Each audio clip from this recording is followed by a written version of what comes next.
Um fazendeiro rico leiloa a nora no boteco, mas um peão pobre entra e muda tudo. O ar estava pesado de cachaça e desespero no boteco do Zé Preto, enquanto Francisca ficava em pé no pequeno tablado de madeira, as mãos amarradas com corda de sisal, lágrimas descendo pelo rosto sujo de terra. Ao redor dela, fazendeiros ricos e comerciantes corruptos gritavam seus lances como urubus disputando uma carniça fresca. Seu sogro, Coronel Antônio Machado, o homem mais rico de 3 municípios, estava atrás do balcão com um sorriso perverso, contando notas com os dedos manchados de sangue. A voz do leiloeiro ecoava pelo salão apertado.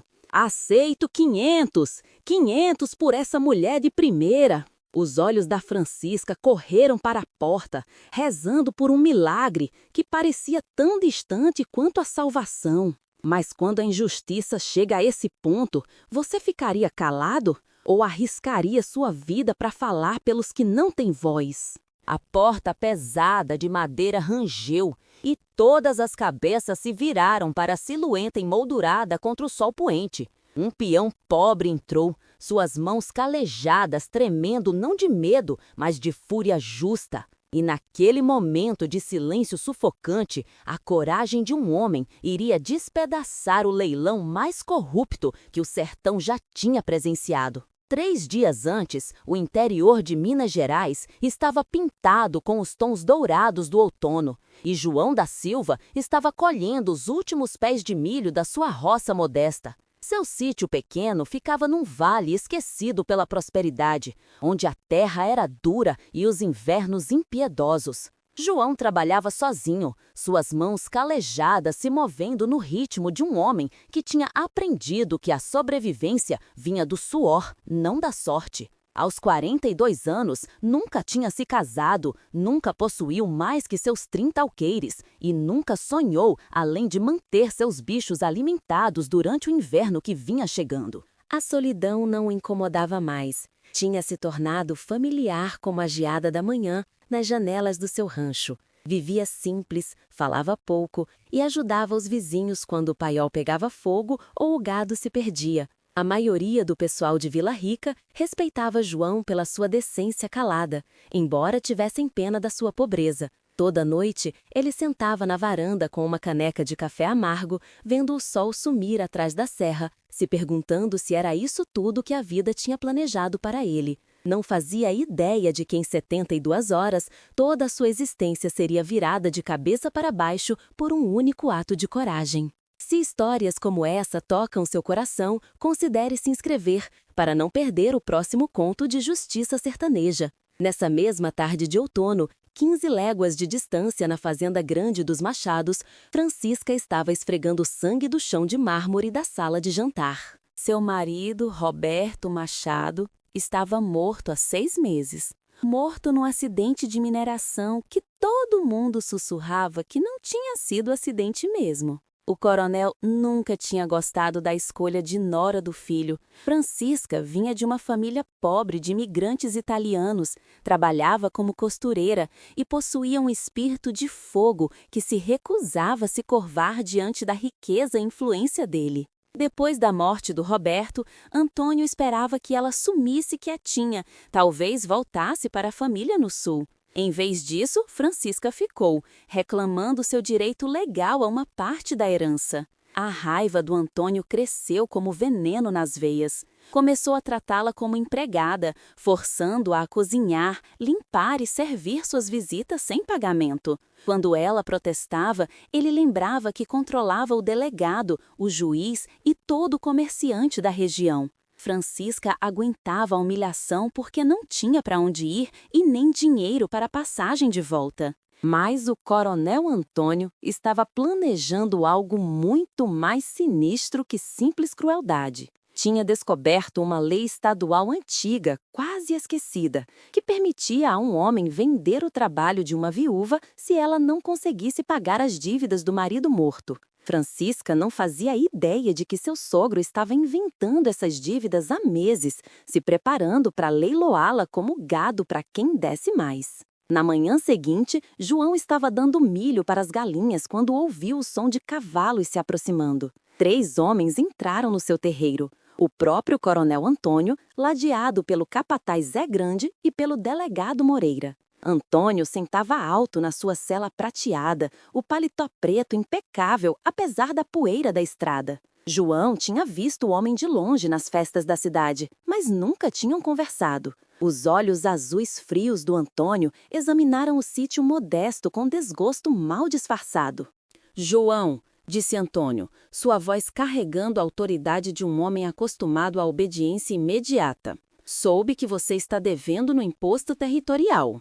João sentiu o estômago desabar. Era verdade. A seca tinha arruinado metade da plantação e ele devia à prefeitura R$ 47 que não tinha. É verdade, coronel, mas estou planejando pagar depois que vender o gado mês que vem. O sorriso do Antônio era afiado como lâmina. Mês que vem pode ser tarde demais. A prefeitura está cobrando todas as dívidas imediatamente. Mas sou um homem generoso, João. Vou fazer uma proposta. João esperou, sentindo uma armadilha, mas não tendo escolha senão escutar. Tem um evento acontecendo amanhã à noite no Boteco do Zé Preto, um leilão especial. Se você aparecer e der um lance, qualquer lance, eu pessoalmente cubro sua dívida e ainda jogo R$ 50 por cima. João franziu a testa. R$ 50 era mais dinheiro do que tinha visto junto em anos, mas o coronel Antônio não era conhecido por atos aleatórios de caridade. Que tipo de leilão, coronel? Do tipo que um homem esperto não faz perguntas e simplesmente faz o que mandam. Combinado? A mão do delegado descansava casualmente no coldre, tornando a ameaça inconfundível. João acenou devagar, embora um frio terrível estivesse se instalando no peito. Mas seu desespero para salvar o sítio acabara de assinar seu nome num contrato escrito em areia movediça moral. Na noite seguinte, João passou pelas portas do Boteco do Zé Preto e imediatamente soube que tinha tropeçado em algo profano. As mesas de dominó usuais tinham sido empurradas para o lado para dar espaço a um palco improvisado de leilão. 30 ou 40 homens enchiam o salão enfumaçado, fazendeiros ricos, donos de mina, políticos regionais e outros homens cujas roupas caras não conseguiam esconder a crueldade nos olhos. João reconheceu vários rostos da igreja, homens que cantavam hinos nas manhãs de domingo, mas agora babavam de expectativa por algum prêmio sem nome. O coronel Antônio ficava atrás do balcão como um rei presidindo sua corte, aceitando parabéns e apertos de mão de homens que o chamavam de gênio. João encontrou um cantinho vazio perto da parede dos fundos, seu mal-estar crescendo a cada minuto que passava. O leiloeiro, um homem magro com bigode encerado, subiu no tablado e levantou os braços pedindo silêncio. Senhores, gritou, hoje conduzimos uma venda perfeitamente legal sobre o Estatuto Estadual 847-B. A mulher em questão deve dívidas substanciais à herança de Roberto Machado, e essas dívidas serão satisfeitas através de um contrato de trabalho de 7 anos com o maior lance. João sentiu o sangue virar gelo. Uma mulher? Estavam leiloando uma mulher. Uma porta lateral se abriu e Francisca foi levada ao tablado por 2 homens do Antônio. Seus pulsos estavam amarrados com corda e seu vestido marrom simples estava rasgado e manchado. Mas mesmo na degradação, mantinha a cabeça erguida, seus olhos verdes flamejando de desafio. João nunca a tinha visto antes, mas algo no porte dela lembrava sua própria mãe, uma mulher que tinha enfrentado dificuldades com dignidade até o dia que morreu. O leiloeiro começou a pedir lances e os valores subiram rapidamente. R$ 50, 100, 200. Os homens gritavam suas ofertas como se estivessem disputando um touro premiado, os rostos vermelhos de cachaça e luxúria. João assistia com horror crescente, enquanto o destino da Francisca era decidido por homens que haviam como nada mais que propriedade a ser possuída. Você teria assistido em silêncio, ou teria encontrado coragem para interromper o homem mais poderoso da região? Quando o lance chegou a R$ 400, João sentiu algo quebrar dentro do peito. Isso não era mais sobre dinheiro ou impostos, ou mesmo seu sítio. Era sobre a diferença entre o certo e o errado, entre civilização e barbárie. Pensou na voz da mãe, ensinando que o valor de um homem não se media pela riqueza, mas pela disposição de defender quem não conseguia se defender. Sua mão disparou para o alto. R$ 500! Gritou, sua voz cortando a gritaria como sino de igreja. O salão ficou em silêncio. Todos os olhos se voltaram para o peão pobre na camisa de trabalho remendada e botas gastas. O rosto do coronel Antônio escurreceu como nuvem de tempestade. João, sibilou, você não tem R$ 500. Não tenho mesmo, coronel, João respondeu dando um passo à frente. Mas tenho algo que vale mais que dinheiro, tenho consciência. Murmúrios ondumaram pela multidão. Alguns homens riram, outros franziram o senho. O leiloeiro parecia confuso, sem saber como proceder. João caminhou mais perto do tablado, os olhos fixos no rosto da Francisca. Viu surpresa ali. E esperança. E outra coisa, o reconhecimento de que esse estranho estava disposto a arriscar tudo pela liberdade dela. Todo esse procedimento é ilegal, João anunciou, sua voz ficando mais forte. Não se pode vender um ser humano, nem sob lei estadual. E todo homem neste salão sabe disso. A mão do Antônio se moveu em direção ao revólver, mas o delegado se adiantou primeiro. Chega, João. Você está atrapalhando um procedimento legal. Hora de ir embora. Mas João não se moveu. Olhou ao redor do salão para rostos que conhecia há anos. Vizinhos, membros da igreja, homens que tinha ajudado em tempos difíceis. É isso que somos? Perguntou a eles. É nisso que nossas comunidades se transformaram? Vamos ficar aqui e assistir uma mulher ser vendida como gado enquanto nos parabenizamos pela nossa virtude cristã? Suas palavras pairaram no ar enfumaçado como uma acusação que nenhum deles conseguia escapar. A tensão no boteco ficou mais espessa que neblina de inverno. O coronel Antônio saiu de trás do balcão, suas botas caras batendo no chão de madeira como contagem regressiva para uma execução. Seu rosto estava contorcido de raiva, mas a voz permanecia perigosamente calma. Você está cometendo um erro, peão, um erro muito caro. João manteve sua posição, embora pudesse sentir o coração batendo contra as costelas. O único erro que vejo aqui são homens bons permitindo que o mal aconteça porque têm medo demais de falar. Vários dos licitantes se mexeram desconfortavelmente. Eram homens que tinham reputações a proteger, esposas e filhas que ficariam horrorizadas ao saber do que tinham testemunhado essa noite. Antônio sentiu o humor mudando e soube que precisava retomar o controle rapidamente. Puxou uma pasta de couro e a ergueu alto. Esta mulher deve à minha família R$ 837 em dívidas legítimas, declarou. Danos à propriedade, aluguel não pago, custo de comida e alojamento. A lei é clara. Ela trabalha até a dívida ser satisfeita ou alguém paga tudo. Sorriu friamente para João. Então, a menos que você tenha quase R$ 1.000 escondidos naquele rancho patético, sugiro que cuide da sua vida. Francisca falou pela primeira vez desde que entrou no boteco, sua voz clara e forte apesar das circunstâncias. Essas dívidas são mentiras inventadas e todos neste salão sabem disso. Meu marido me deixou provisões no testamento, mas esse homem destruiu os documentos e subornos os oficiais para ignorá-los. A máscara do Antônio escorregou por apenas um momento, revelando a fúria por baixo. Cala a boca, mulher! Ou o quê? João interrompeu, se colocando entre Antônio e o tablado. Vai adicionar agressão à sua lista de crimes hoje, na frente de todas essas testemunhas? O salão estava elétrico de tensão. Homens começaram a olhar para as portas, percebendo que talvez precisassem sair antes que a situação explodisse em violência. O capataz do Antônio e o delegado se aproximaram, as mãos nas armas. João estava em desvantagem numérica, sem armas e cercado de inimigos. Mas às vezes um homem chega a um ponto onde a rendição se torna impossível, onde recuar significaria perder a alma para sempre. Se você estivesse naquele salão, teria apoiado o peão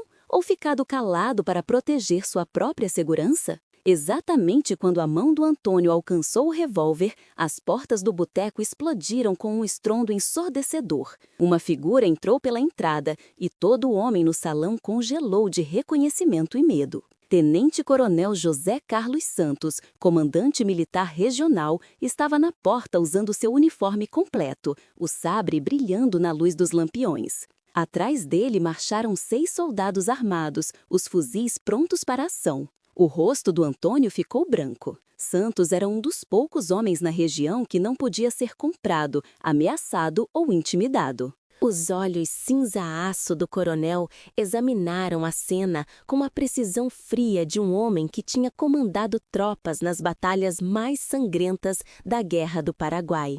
Senhores, a voz de Santos ecoou pelo boteco silencioso. Recebi notícia de que estava acontecendo tráfico humano ilegal na minha jurisdição. Vim ver por mim mesmo. Caminhou devagar pela multidão e homens crescidos recuaram como crianças pegas roubando goiaba. Seu olhar caiu sobre Francisca, ainda amarrada no tablado, e seu maxilar endureceu com raiva mal controlada. Soltem essa mulher imediatamente, ordenou. Antônio encontrou a voz, embora tremesse ligeiramente. Coronel, este é um procedimento legal sob estatuto estadual. Não cite lei para mim, Machado. Ajudei a escrever metade desses estatutos e nenhum deles autoriza a venda de seres humanos. Santos se virou para João, estudando o peão com interesse. E quem é você, rapaz? João da Silva, senhor. Tenho um sítiozinho uns 15 quilômetros a leste. E o que te trouxe a este covil de iniquidade? João endireitou os ombros. Vim porque mandaram, senhor. Mas fiquei porque não conseguia assistir uma mulher ser vendida como gado, enquanto homens decentes não faziam nada para parar. Santos acenou aprovando. Coragem é rara hoje em dia, senhor João. Respeito um homem que defende o que é certo, independente do custo. Se virou de volta para Antônio, sua voz caindo para um sussurro perigoso. Quanto a você, Machado, tem exatamente 10 segundos para explicar por que não devo prender todo homem neste salão por participar de tráfico humano. Antônio sentiu seu mundo cuidadosamente construído desabando ao redor, mas não estava acabado ainda. Alcançou dentro do paletó e puxou um documento amarelado selado com cera vermelha. Este é um mandado estadual, assinado pelo próprio juiz Montenegro, autorizando este leilão para satisfazer dívidas legítimas. Tudo aqui é perfeitamente legal, coronel. E nem você tem autoridade para interferir em procedimentos civis. Santos examinou o documento cuidadosamente e João sentiu o coração afundar. Se o leilão fosse realmente legal, então sua coragem não tinha conseguido nada além de fazer inimigos poderosos. Mas às vezes a lei serve à justiça, e às vezes a justiça deve servir algo maior que a lei. O coronel Santos terminou de ler o documento e olhou para cima com um sorriso sombrio. Este mandado é genuíno mesmo, Machado. Assinatura do juiz Montenegro, selo estadual correto, tudo muito oficial. A confiança do Antônio começou a voltar. Então você entende, coronel, que sua interferência aqui é... Porém, Santos continuou, há um pequeno problema. O juiz Montenegro está morto há 6 meses. O corpo dele está enterrado no cemitério, atrás da Igreja do Rosário, onde eu mesmo compareci a um funeral. O boteco explodiu em murmúrios chocados. O rosto do Antônio passou por confusão, raiva e finalmente astúcia desesperada. A data neste mandado antecede a morte dele em... A tinta desta falsificação mal secou, seu idiota. Posso cheirar daqui. Santos fez um gesto para seus soldados, que imediatamente se moveram para cercar Antônio e seus homens. Falsificação de documentos estaduais é crime federal, punível com 10 anos de prisão militar. Tráfico humano carrega sentença de morte por enforcamento. João assistiu em espanto, enquanto o homem mais poderoso de 3 municípios era reduzido a um criminoso suando e gaguejando pego na própria teia de mentiras. Mas Antônio Machado não tinha construído seu império se rendendo facilmente. Sua mão se moveu em direção ao revólver com velocidade desesperada, mas antes que pudesse sacar, a voz da Francisca ecoou pelo boteco. "Antônio!" gritou, segurando um pequeno caderno de couro. "Procurando por isto!" Todos os olhos no salão se voltaram para o tablado. O caderno era marrom de idade, suas páginas amareladas e gastas. As amarras da Francisca tinham de alguma forma se soltado, e ela segurava o livro como uma arma apontada para o coração do Antônio. "O diário particular do meu marido", anunciou, "aquele que você tem procurado no quarto dele toda a noite desde a morte. Aquele que documenta cada suborno que pagou, cada vida que destruiu, cada lei que quebrou para construir sua fortuna." O rosto do Antônio ficou cinzento. "Isso é impossível. Procurei em todo lugar. Mandei homens revirar aquela casa. Roberto era mais esperto do que você imaginava. Escondeu dentro da Bíblia da família, no oco que cavou atrás do livro de Mateus. 20 anos dos seus crimes, Antônio, escritos pela própria mão do seu filho." Ela abriu o caderno e começou a ler em voz clara e forte. 15 de março de 1867. Pai pagou R$ 50 ao delegado Moreira para se fazer de cego quando o paiol da família Henderson pegou fogo. Os Hendersons se recusaram a vender a terra para o esquema da ferrovia. Então, pai decidiu convencê-los com fogo. Um suspiro passou pela multidão. Vários homens que tinham sido amigáveis com Antônio começaram a recuar em direção às portas. Francisca continuou lendo. 3 de junho de 1868. Pai mandou matar o antecessor do juiz Montenegro quando ele se recusou a decidir a favor da companhia de mineração. Fez parecer acidente de cavalo, mas pai me mostrou o telegrama que mandou para os homens que fizeram. O coronel Santos tinha a mão descansando no cabo do sabre, o rosto escuro como nuvem de tempestade. Continue lendo, senhora Machado. 12 de outubro de 1870. Pai descobriu que o Tratado de Paz com os Índios continha direitos minerais que queria. Contratou homens para atacar uma patrulha de cavalaria vestidos de índios, sabendo que isso reiniciaria a guerra e anularia o tratado. 17 soldados morreram, incluindo o tenente Moreira, o próprio irmão do delegado. O rosto do delegado Moreira ficou branco como neve.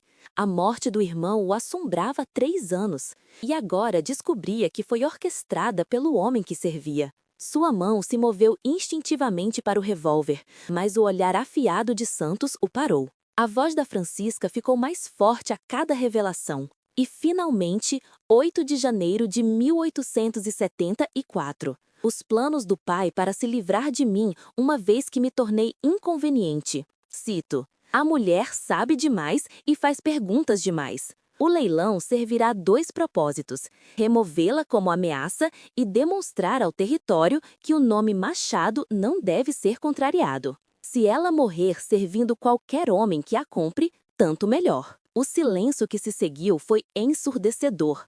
Até os soldados pareciam atordoados pela profundidade da depravação do Antônio. O homem tinha planejado não apenas vender Francisca, mas garantir sua morte no processo. João se sentiu enjoado, percebendo quão perto todos tinham chegado de participar de um assassinato premeditado. Antônio Machado olhou ao redor do boteco para rostos que uma vez mostraram respeito e medo, mas agora refletiram apenas nojo e horror. Seu império de corrupção estava desabando em tempo real, e ele sabia que não haveria escape do julgamento que estava chegando. Mas animais encurralados são os mais perigosos, e Antônio tinha uma carta final para jogar. Riu, um som vazio de calor ou sanidade. Vocês acham que esse livro importa? Acham que alguma coisa disso importa? Eu possuo este território, cada negócio, cada oficial, cada voto que conta. O coronel Santos pode me prender hoje, mas estarei livre amanhã de manhã,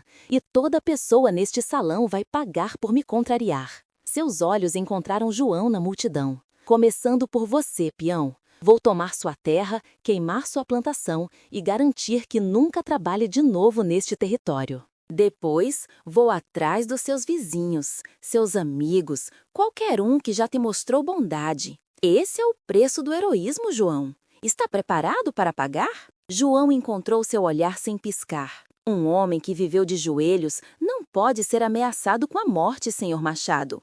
Prefiro morrer em pé defendendo o que é certo do que viver mais um dia me curvando ao que é errado. Suas palavras pareceram despertar algo nos outros homens. O boteco tinha sido cheio de covardes e cúmplices quando a noite começou.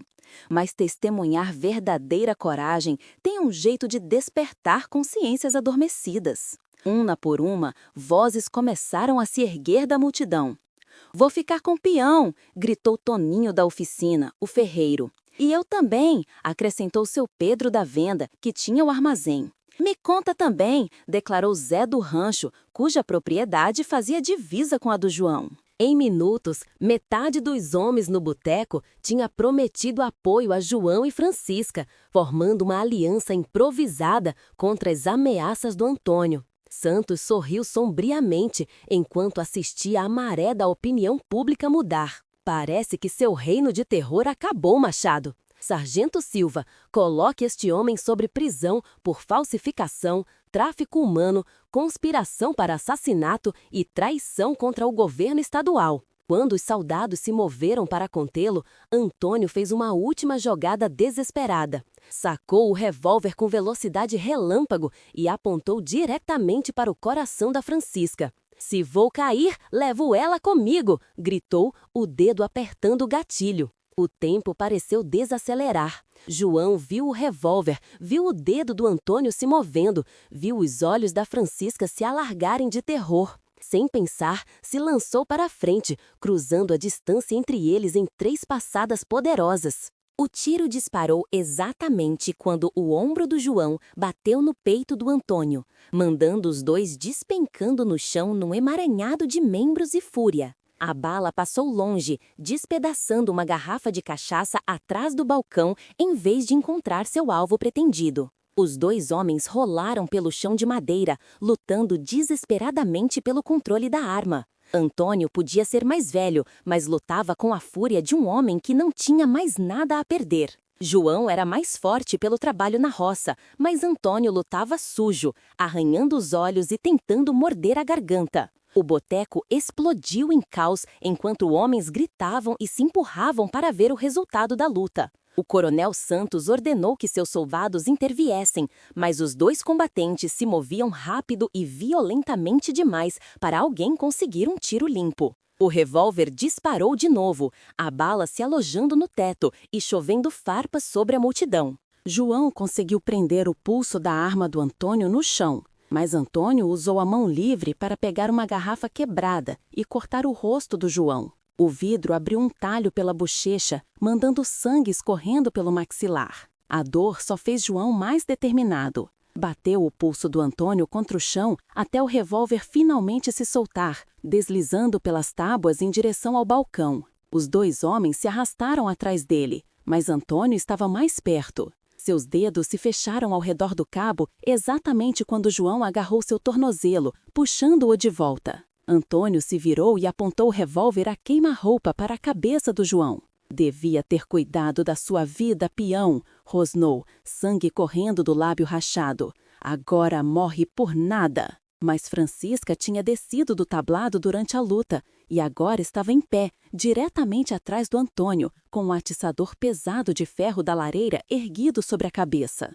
"Isto é pelo seu filho, seu monstro", disse baixinho, e trouxe o atiçador para baixo com toda a força. O golpe acertou Antônio na base do crânio e ele desabou instantaneamente, o revólver caindo inofensivo de seus dedos frouxos. Francisca ficou em pé sobre sua forma inconsciente, respirando pesadamente, o atiçador ainda agarrado nas mãos trêmulas. "Ele está morto?" João perguntou, se levantando e limpando o sangue da bochecha. O coronel Santos se ajoelhou ao lado do Antônio e checou o pulso. "Inconsciente, mas vivo. Vai viver para enfrentar julgamento, que é mais misericórdia do que merece." Santos se levantou e olhou ao redor do boteco para a multidão reunida. "Que isto seja uma lição para todos vocês. O sertão pode ser selvagem, mas não é sem lei. A justiça será servida, independente de quanto dinheiro ou influência um homem pensa que tem.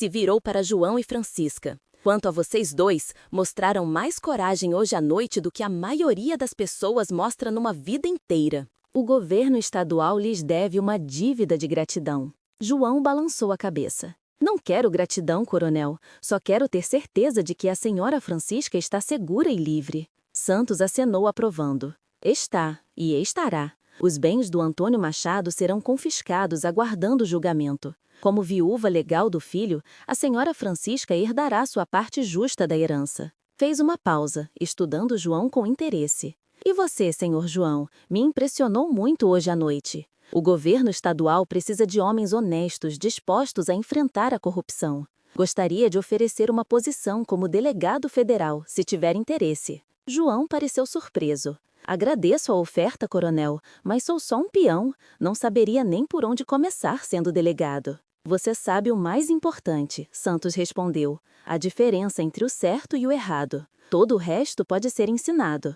Na manhã seguinte, a luz do sol entrava pelas janelas do rancho modesto do João, enquanto ele sentava na mesa da cozinha, ainda processando os eventos da noite anterior. Seu rosto tinha curativos frescos, onde a garrafa do Antônio tinha cortado, mas seus olhos estavam claros e em paz pela primeira vez em anos. Uma batida na porta interrompeu seus pensamentos. Abriu para encontrar Francisca parada na varanda, usando um vestido azul simples e carregando uma cesta de vime. As marcas da corda nos pulsos estavam sarando, mas seu espírito parecia completamente restaurado. Trouxe café da manhã, disse, erguendo a cesta. É o mínimo que posso fazer pelo homem que salvou minha vida. João a convidou para entrar e sentaram juntos na mesa pequena, compartilhando pão fresco, ovos e café, enquanto a luz da manhã pintava tudo em tons de dourado. Conversaram baixinho sobre a noite anterior, sobre a prisão do Antônio, sobre o futuro incerto que se estendia para os dois.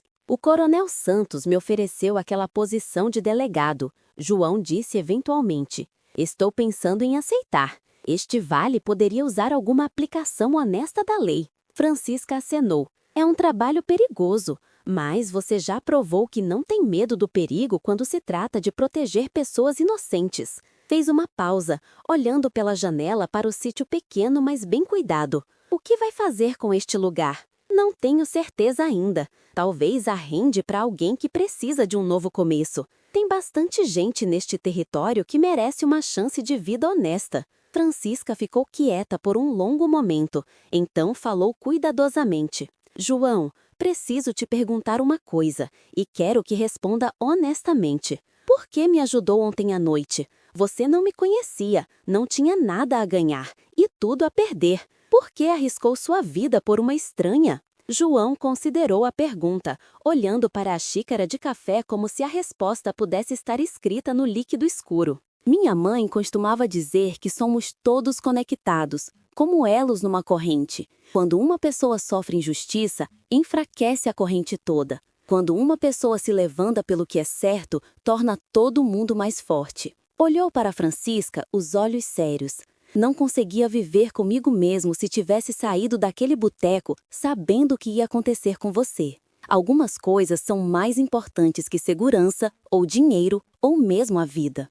Francisca estendeu a mão pela mesa e a colocou gentilmente sobre a dele. Sua mãe criou um homem bom, João da Silva. Sentaram em silêncio confortável por um tempo, cada um perdido em pensamentos sobre o futuro, e a forma estranha como o destino os tinha juntado. Finalmente, Francisca falou de novo. O julgamento do Antônio provavelmente vai levar meses. Vou ter que testemunhar, enfrentar os advogados dele, reviver tudo o que aconteceu. Não vai ser fácil. Você não vai enfrentar sozinha, João prometeu. Estarei lá para cada dia daquele julgamento se precisar de mim. Francisca sorriu e, pela primeira vez desde a morte do marido, se sentiu verdadeiramente segura. Acredito que estará. E João, quando o julgamento acabar, quando Antônio finalmente estiver na cadeia onde pertence, gostaria de ficar neste território, começar do zero, construir algo bom das cinzas de toda essa maldade. Este vale teria sorte de ter você, João respondeu. E se algum dia precisar de alguma coisa, um amigo, um vizinho, alguém para conversar quando as lembranças ficarem pesadas demais, você sabe onde me encontrar. 6 meses depois, o Jornal Regional publicou uma matéria de primeira página sobre o julgamento de Antônio Machado, que foi condenado à prisão perpétua por seus crimes. O artigo mencionava a coragem de um peão pobre chamado João da Silva e uma viúva chamada Francisca Machado, cujo testemunho tinha derrubado um dos homens mais corruptos do interior. Mas o jornal não conseguia capturar a história real, a forma como aquele momento de coragem moral tinha se espalhado como pedras jogadas em água parada, mudando dezenas de vidas e inspirando uma comunidade inteira a se levantar pela justiça. João aceitou a posição de delegado e serviu com distinção por 25 anos, limpando a corrupção onde quer que a encontrasse. Francisca usou sua herança da propriedade Machado para construir uma escola para crianças órfãs, dando a dezenas de jovens a chance de educação e esperança que talvez nunca tivessem tido. E nas noites quietas de domingo, quando o trabalho estava feito e o vale estava em paz, João e Francisca sentavam na varanda da casa que eventualmente construirão juntos, vendo o pôr do sol pintar as montanhas em tons de ouro e roxo. Conversavam sobre aquela noite estranha quando seus caminhos se cruzaram num boteco enfumaçado, quando um leilão desesperado se tornou a fundação de uma história de amor que ecoaria através das gerações. Seus filhos e netos cresceram ouvindo o conto de como os pais se conheceram, não através de um baile ou uma festa da igreja ou uma apresentação da família, mas através de um ato de coragem que provou que o amor nasce não do conforto, mas da disposição de se levantar pelo que é certo, não importa o custo. O Vale ainda lembra da história deles, passada através das famílias como um truste sagrado. Pais contam aos filhos sobre a noite em que um peão pobre entrou num covil de corrupção e escolheu a justiça sobre a segurança, provando que o heroísmo não é sobre riqueza ou status ou poder, é sobre o ato simples e revolucionário de se recusar a deixar o mal triunfar enquanto você tem fôlego no corpo para se opor. E quando essas crianças enfrentam seus próprios momentos de escolha moral, quando precisam decidir entre segurança e justiça, entre silêncio e coragem, elas lembram de João e Francisca e encontram força para se levantar pelo que é certo. Você teria encontrado essa mesma coragem naquele boteco enfumaçado, cercado de riqueza e poder e corrupção? Teria arriscado tudo para salvar um estranho, sabendo que podia custar sua vida? Se inscreva para mais histórias poderosas de coragem sertaneja como essa e clique no vídeo na tela para assistir o próximo conto, sobre um padre cego que entrou num acampamento de guerra e mudou o curso da história com nada além de sua fé e uma Bíblia gasta.